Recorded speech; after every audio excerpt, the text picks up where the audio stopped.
नमस्कार मेरे प्रिय श्रोताओं और आप सबका बहुत बहुत स्वागत है मेरे इस चैनल आइए सुने कहानी में। आज मैं आप सबको मुंशी प्रेमचंद जी द्वारा लिखित एक कहानी जीवन का शाप सुनाने जा रही हूँ। तो आइए सुने कहानी। कावस जी ने पत्र निकाला और यश कमाने लगे। शापूर जी ने रुई की दलाली शुरू की और धन कमाने लगे। कमाई दोनों ही कर रहे थे, पर शापूर जी प्रसन्न थे, कावस जी विरक्त। शापूर जी को धन के साथ सम्मान और यश आप ही आप मिलता था। कावस जी को यश के साथ धन दूरबीन से देखने पर भी दिखाई न देता था। इसलिए शापूर जी के जीवन में शांति थी, सहृदयता थी, आशीर्वाद था, क्रीड़ा थी।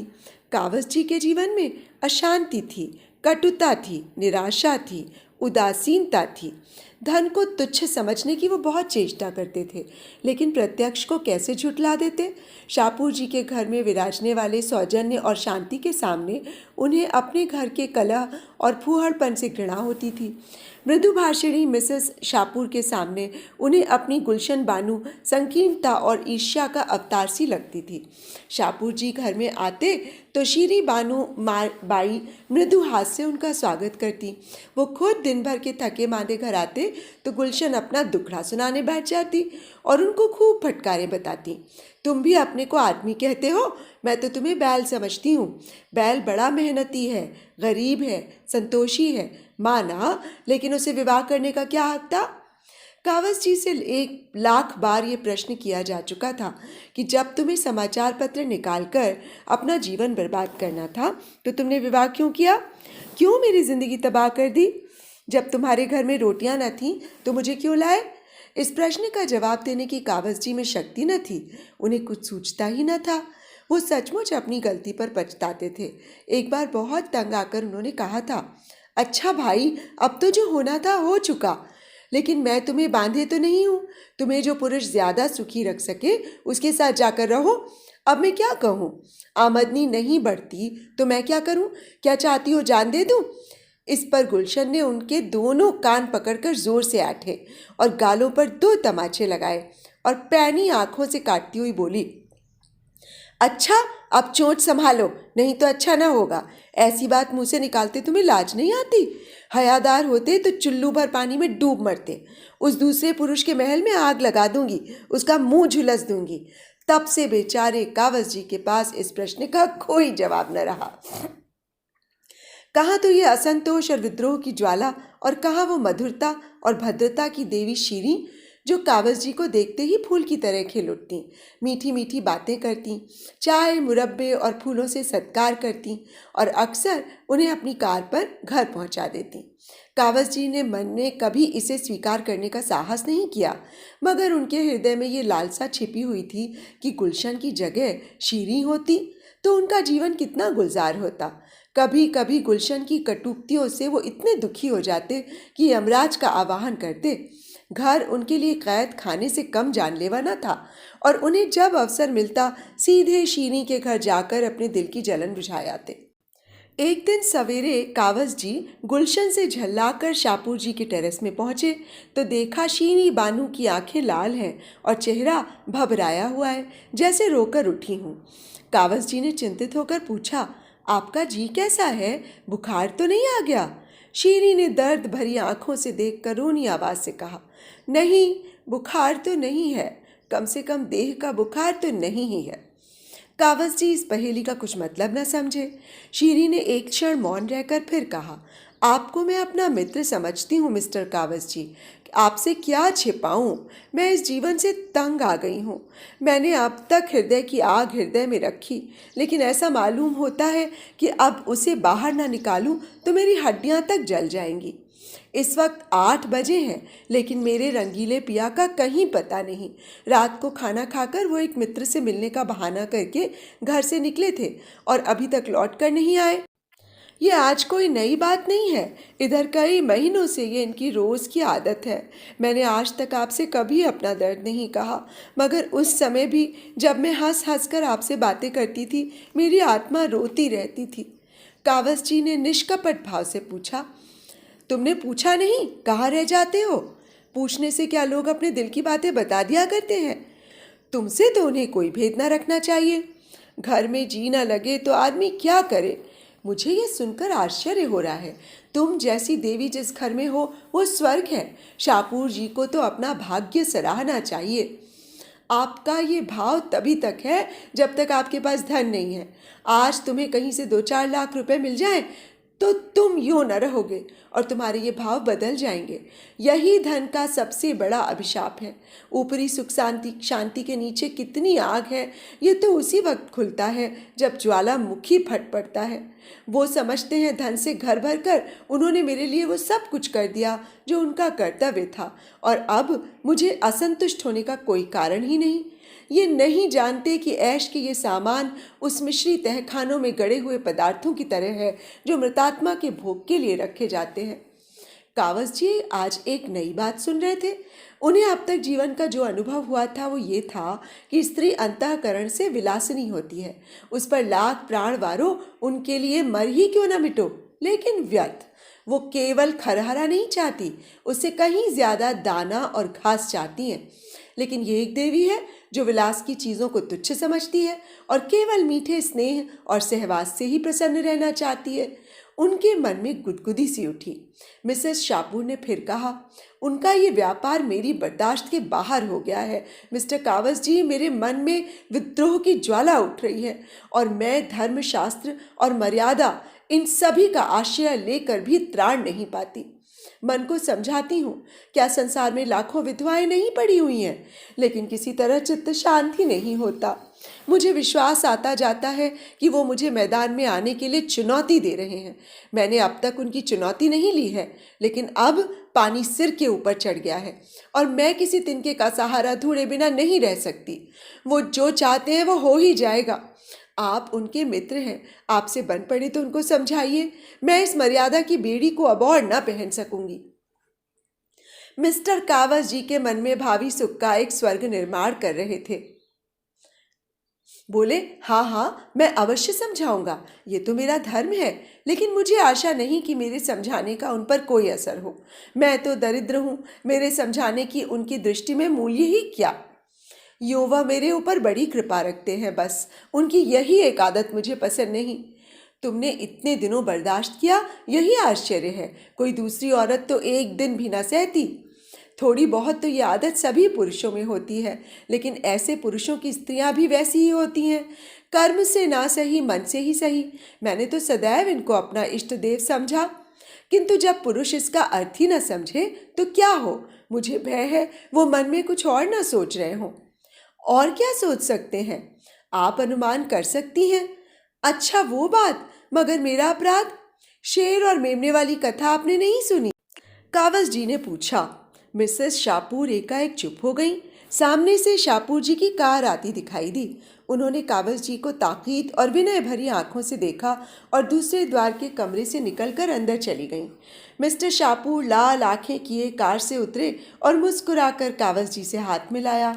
स्त्री की आंखें भी लाल थीं, पति की आंखें भी लाल, एक रुदन से, दूसरी रात की खुमारी से।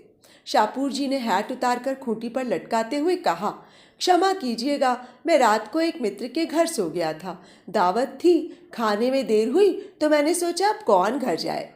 कावस जी ने व्यंग्य मुस्कान के साथ कहा, किसके यहाँ दावत थी? मेरे रिपोर्टर ने तो कोई खबर नहीं दी, जरा मुझे नोट करा दीजिए। उन्होंने जेब से नोटबुक निकाली। शाहपुर जी ने सतर्क होकर कहा, ऐसी कोई बड़ी दावत नहीं थी जी, 2-4 मित्रों का प्रीति भोज था। फिर भी समाचार तो जानना चाहिए। जिस प्रीति भोज में आप जैसे प्रतिष्ठित लोग शरीक हों वो साधारण बात नहीं हो सकती। क्या नाम है मेजबान साहब का? आप चौंकेंगे तो नहीं? अरे बताइए तो। मिस गौहर। मिस गौहर? जी हाँ, आप चौंके क्यों? क्या आप इसे तस्लीम नहीं करते कि दिन भर रुपए आने पाई से सिर मारने के बाद मुझे कुछ मनोरंजन करने का भी अधिकार है? नहीं तो जीवन भार हो जाए। मैं इसे नहीं मानता। क्यों? इसलिए कि मैं मनोरंजन को अपनी ब्याहता स्त्री के प्रति अन्याय समझता हूँ। शाहपुर जी नकली हंसी हंसे। यही दकियानूसी बात। आपको मालूम होना चाहिए, आज का समय ऐसा कोई बंधन स्वीकार नहीं करता। और मेरा ख्याल है कि कम से कम इस विषय में आज का समाज एक पीढ़ी पहले के समाज से कहीं परिष्कृत है। अब देवियों का ये अधिकार स्वीकार किया जाने लगा है, यानी देवियां पुरुषों पर हुकूमत कर सकती हैं, उसी तरह जैसे पुरुष देवियों पर हुकूमत कर सकते हैं। मैं इसे नहीं मानता। पुरुष स्त्री का मोहताज नहीं है, स्त्री पुरुष की मोहताज है, शाहपुर जी ने कहा। आपका आशय तो यही है कि स्त्री अपने भरण पोषण के लिए पुरुष पर अवलंबित है, कावस जी बोले। शाहपुर जी ने जवाब दिया, अगर आप इन्हीं शब्दों में कहना चाहते हैं तो मुझे कोई आपत्ति नहीं, मगर अधिकार की बागडोर जैसे राजनीति में वैसे ही समाज नीति में धन बल के हाथ रही है और रहेगी।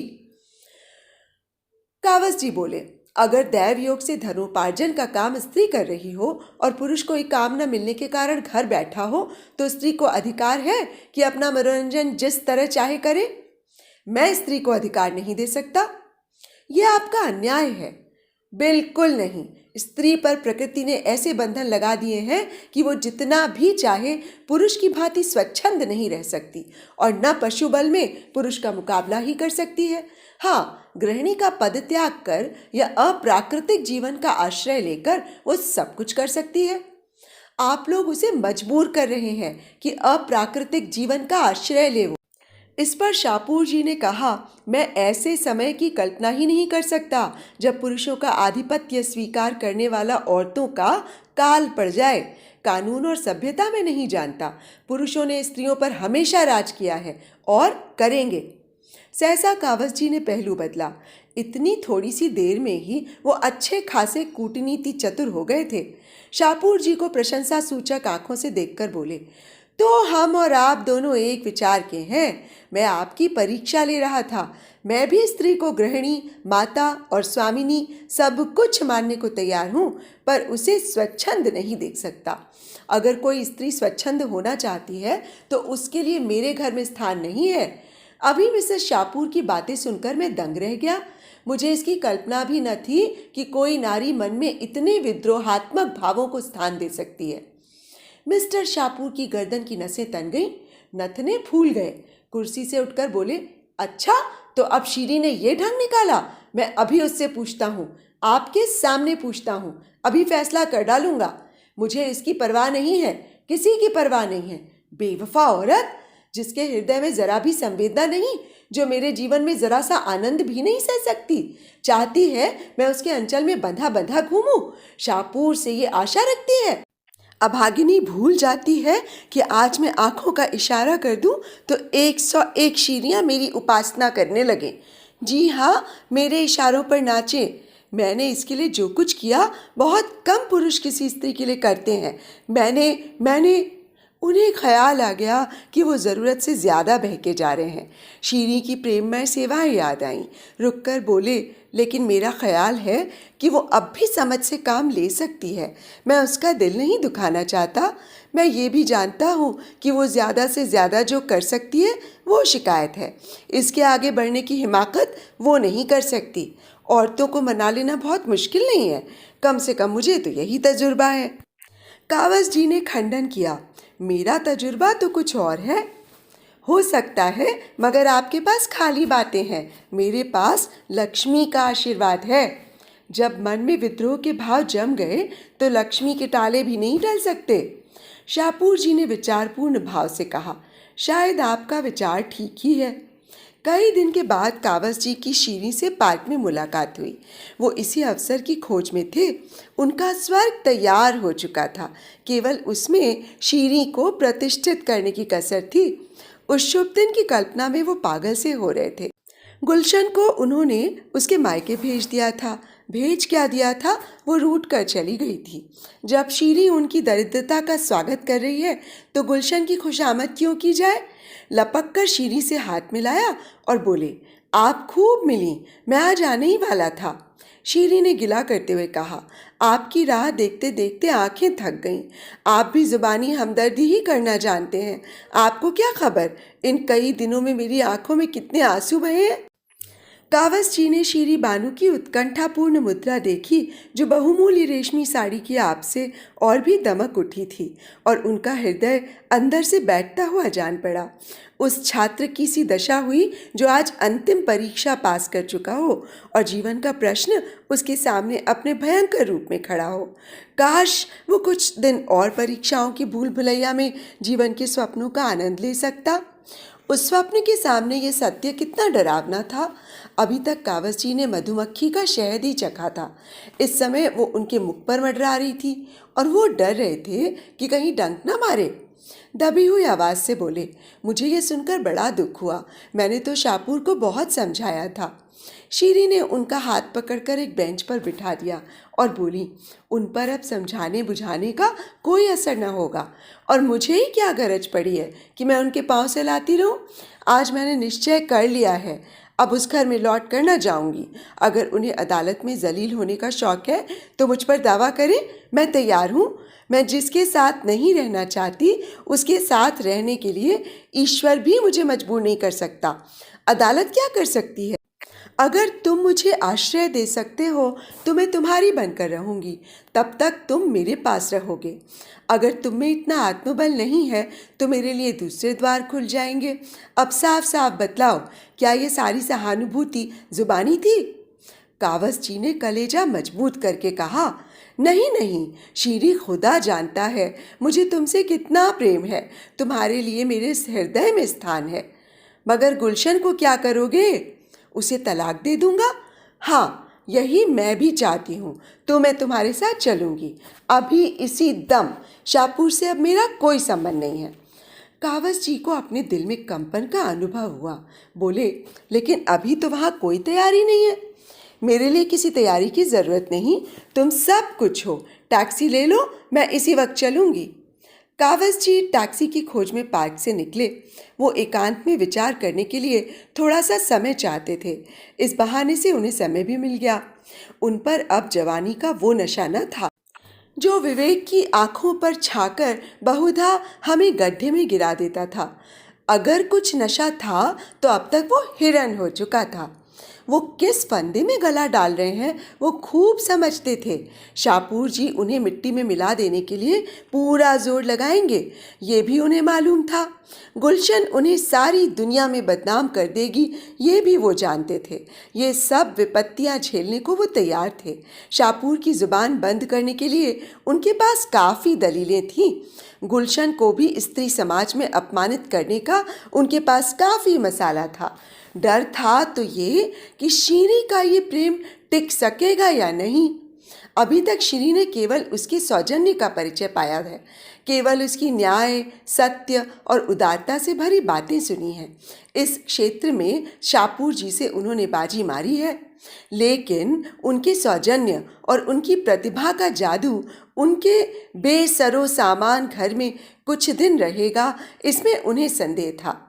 हलवे की जगह चुपड़ी रोटियां भी मिले तो आदमी सब्र कर सकता है, रूखी भी मिल जाए तो वो संतोष कर लेगा, लेकिन सूखी घास सामने देखकर तो ऋषि मुनि भी जामे से बाहर हो जाएंगे। शीरी उनसे प्रेम करती है, लेकिन प्रेम के त्याग की भी तो सीमा है। 2-4 दिन भावुकता के उन्माद में ये सब्र कर ले, लेकिन भावुकता कोई टिकाऊ चीज़ तो है नहीं। वास्तविकता के आघातों के सामने ये भावुकता कई दिन टिकेगी? उस परिस्थिति की कल्पना करके कावस जी कांप उठे। अब तक वो रनिवास में रही है, अब उसे एक खपरेल का कॉटेज मिलेगा जिसकी फर्श पर कालीन की जगह टाट भी नहीं। कहाँ वर्दीपोश नौकरों की पलटन, कहाँ एक बुढ़िया मामी की संदिग्ध सेवाएं जो बात बात पर भुनभुनाती है, धमकाती है, कोसती है। उनका आधा वेतन तो संगीत सिखाने वाला मास्टर ही खा जाएगा। और शाहपुर जी ने कहीं ज़्यादा कमीनेपन से काम लिया तो उनको बदमाशों से पिटवा भी सकते हैं। पिटने से वो नहीं डरते, ये तो उनकी फतेह होगी, लेकिन शीरी की भोग लालसा पर कैसे विजय पाएं? बुढ़िया मामी जब मुंह लटकाए आकर उसके सामने रोटियां और सालन परोस देगी, तब शीरी के मुख पर कैसी विदग्ध विरक्ति छा जाएगी। कहीं वो खड़ी होकर उनको और अपनी किस्मत को न कोसने लगे। नहीं, अभाव की पूर्ति सौजन्य से नहीं हो सकती। शीरी का वो रूप कितना विकराल होगा। सहसा एक कार सामने से आती दिखाई दी। कावस जी ने देखा शाहपुर जी बैठे हुए थे। उन्होंने हाथ उठाकर कार को रुकवा लिया और पीछे दौड़ते हुए जाकर शाहपुर जी से बोले, आप कहाँ जा रहे हैं? यूं ही जरा घूमने निकला था। शीरी बानू पार्क में है, उन्हें भी लेते जाइए। वो तो मुझसे लड़कर आई हैं कि अब इस घर में कभी कदम न रखूंगी। और आप सैर करने जा रहे हैं? तो क्या आप चाहते हैं बैठकर रोऊं? वो बहुत रो रही हैं। सच? हाँ, बहुत रो रही हैं। तो शायद उसकी बुद्धि जाग रही है। तुम इस समय उन्हें मना लो तो वो हर्ष से तुम्हारे साथ चली जाएं। मैं परीक्षा करना चाहता हूँ कि वो बिना मनाए मानती है या नहीं। मैं बड़े असमंजस में पड़ा हुआ हूँ। मुझ पर दया करो, तुम्हारे पैरों पड़ता हूँ। जीवन में जो थोड़ा सा आनंद है उसे मनावन के नाट्य में नहीं छोड़ना चाहता। कार चल पड़ी और कावस जी कर्तव्य भ्रष्ट से वहीं खड़े रह गए। देर हो रही थी। सोचा कहीं शीरी ये ना समझ ले कि मैंने भी उसके साथ दगा की। लेकिन जाऊं भी तो क्यों कर? अपने संपादकीय कुटीर में उस देवी को प्रतिष्ठित करने की कल्पना ही उन्हें हास्यास्पद लगी। वहाँ के लिए तो गुलशन ही उपयुक्त है। कुड़ती है, कठोर बातें कहती है, रोती है, लेकिन वक्त से भोजन तो देती है। फटे हुए कपड़ों को रफू तो कर देती है। कोई मेहमान आ जाता है तो कितने प्रसन्न मुख से उसका आदर सत्कार करती है, मानो उसके मन में आनंद ही आनंद है। कोई छोटी सी चीज़ भी दे दी तो कितना फूल उठती है। थोड़ी सी तारीफ करके चाहे उससे गुलामी करवा लो। अब उन्हें अपनी ज़रा ज़रा सी बात पर झुंझला पड़ना, उसकी सीधी सी बातों का टेढ़ा जवाब देना विकल करने लगा। उस दिन उसने यही तो कहा था कि उसकी छोटी बहन की सालगिरह पर कोई उपहार भेजना चाहिए। इसमें बरस पड़ने की कौन सी बात थी? माना वो अपना संपादकीय नोट लिख रहे थे, लेकिन उनके लिए संपादकीय नोट जितना महत्व रखता है, क्या गुलशन के लिए उपहार भेजना उतना ही या उससे ज़्यादा महत्व नहीं रखता? बेशक उनके पास उस समय रुपए ना थे, तो क्या वो मीठे शब्दों में ये नहीं कह सकते थे कि डार्लिंग मुझे खेद है, अभी हाथ खाली है, 2-4 रोज़ में कोई प्रबंध कर दूंगा। ये जवाब सुनकर वो चुप हो जाती, और अगर कुछ भुनभुना ही लेती तो उनका क्या बिगड़ जाता था। अपनी टिप्पणियों में वो कितनी शिष्टता का व्यवहार करते हैं। कलम जरा भी गर्म पड़ जाए तो गर्दन नापी जाए। गुलशन पर वो क्यों बिगड़ जाते हैं? इसीलिए कि वो उनके अधीन है और उन्हें रूठ जाने के सिवा कोई दंड नहीं दे सकती। कितनी नीच कायरता है कि हम सबलों के सामने दुम हिलाएं और जो हमारे लिए अपने जीवन का बलिदान कर रही है उसे काटने दौड़े। सहसा एक तांगा आता हुआ दिखाई दिया और सामने आते ही उस पर से एक स्त्री उतरकर उनकी ओर चली। अरे ये तो गुलशन है। उन्होंने आतुरता से आगे बढ़कर उसे गले लगा और बोले, तुम इस वक्त यहाँ कैसे आई? मैं अभी अभी तुम्हारा ही ख्याल कर रहा था। गुलशन ने गद गद कंठ से कहा, तुम्हारे ही पास जा रही थी। शाम को बरामदे में बैठी तुम्हारा लेख पढ़ रही थी। न जाने कब झपकी आ गई और मैंने एक बुरा सपना देखा। मारे डर के मेरी तो नींद खुल गई और तुमसे मिलने चल पड़ी। इस वक्त यहाँ कैसे खड़े हो? कोई दुर्घटना तो नहीं हो गई? रास्ते भर मेरा कलेजा धड़क रहा था। कावस जी ने आश्वासन देते हुए कहा, मैं तो बहुत अच्छी तरह हूँ। तुमने क्या स्वप्न देखा?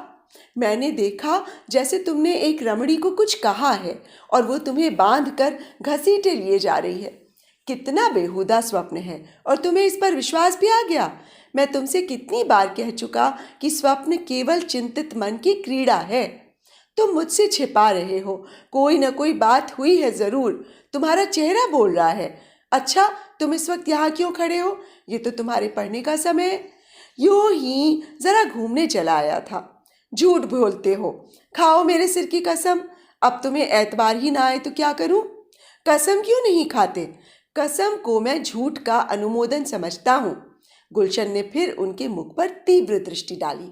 फिर एक क्षण के बाद बोली, अच्छी बात है, चलो घर चले। कावस जी ने मुस्कुरा कर कहा, तुम फिर मुझसे लड़ाई करोगी? सरकार से लड़कर भी तुम सरकार की अमलदारी में रहते हो कि नहीं? मैं भी लड़ूंगी, मगर तुम्हारे साथ रहूंगी। हम इसे कब मानते हैं कि ये सरकार की अमलदारी है? ये तो मुंह से कहते हो, तुम्हारा रोआ रोआ इसे स्वीकार करता है, नहीं तो तुम इस वक्त जेल में होते। अच्छा चलो, मैं थोड़ी देर में आता हूँ। मैं अकेली नहीं जाने की। आखिर सुनूं, तुम यहाँ क्या कर रहे हो? कावस जी ने बहुत कोशिश की कि गुलशन वहाँ से किसी तरह चली जाए, लेकिन वो जितना ही इस पर जोर देते थे उतना ही गुलशन का आग्रह भी बढ़ता जाता था। आखिर मजबूर होकर कावस जी को शीरी और शाहपुर के झगड़े का वृत्तांत कहना ही पड़ा। यद्यपि इस नाटक में उनका अपना जो भाग था उसे उन्होंने बड़ी होशियारी से छिपा देने की चेष्टा की। गुलशन ने विचार करके कहा, तो तुम्हें भी ये सनक सवार हुई? कावस जी ने तुरंत प्रतिवाद किया, कैसी सनक? मैंने क्या किया? अब ये तो इंसानियत नहीं है कि एक मित्र की स्त्री मेरी सहायता मांगे और मैं बगलें झाँकने लगूं। झूठ बोलने के लिए बड़ी अक्ल की ज़रूरत होती है प्यारे, और वो तुम में नहीं है, समझे? चुपके से जाकर शीनी बानू को सलाम करो और कहो कि आराम से अपने घर में बैठें। सुख कभी संपूर्ण नहीं मिलता। विधि इतना घोर पक्षपात नहीं कर सकता। गुलाब में कांटे होते ही हैं। अगर सुख भोगना है तो उसे उसके दोषों के साथ भोगना पड़ेगा। अभी विज्ञान ने कोई ऐसा उपाय नहीं निकाला कि हम सुख के कांटों को अलग कर सकें। मुफ्त का माल उड़ाने वाले को अय्याशी के सिवा और सूझेगी क्या? अगर धन सारी दुनिया का विलास न मोल लेना चाहे तो वो धन ही कैसा? शीनी के लिए भी क्या वे द्वार नहीं खुले हैं जो शाहपुर जी के लिए खुले हैं? उससे कहो शाहपुर के घर में रहे, उनके धन को भोगे और भूल जाए कि वो शाहपुर की स्त्री है, उसी तरह जैसे शाहपुर भूल गया है कि वो शीनी का पति है। जलना और कुढ़ना छोड़कर विलास का आनंद लूटे। उसका धन एक से एक रूपवान विद्वान नवयुवकों को खींच लाएगा। तुमने ही एक बार मुझसे कहा था कि एक ज़माने में फ्रांस में धनवान विलासिनी महिलाओं का समाज पर आधिपत्य था। उनके पति सब कुछ देखते थे और मुंह खोलने का साहस न करते थे, और मुंह क्या खोलते, वे खुद इसी धुन में मस्त थे। यही धन का प्रसाद है। तुमसे न बने तो चलो मैं शीनी को समझा दूं। अय्याश मर्द की स्त्री अगर अय्याश न हो तो ये उसकी कायरता है, लतखोरपन है। कावस जी ने चकित होकर कहा, लेकिन तुम भी तो धन की उपासक हो। गुलशन ने शर्मिंदा होकर कहा, यही तो जीवन का शाप है। हम उसी चीज़ पर लपकते हैं जिसमें हमारा अमंगल है, सत्यानाश है। मैं बहुत दिन पापा के इलाके में रही हूँ। चारों तरफ किसान और मजदूर रहते थे। बेचारे दिन भर पसीना बहाते थे, शाम को घर आते। अय्याशी और बदमाशी का कहीं नाम न था। और यहाँ शहर में देखती हूँ कि सभी बड़े घरों में यही रोना है। सबके सब हथकंडों से पैसे कमाते हैं और अस्वाभाविक जीवन बिताते हैं। आज तुम्हें कहीं से धन मिल जाए तो तुम भी शाहपुर बन जाओगे, निश्चय। तब शायद तुम भी अपने बताए हुए मार्ग पर चलोगी। क्यों?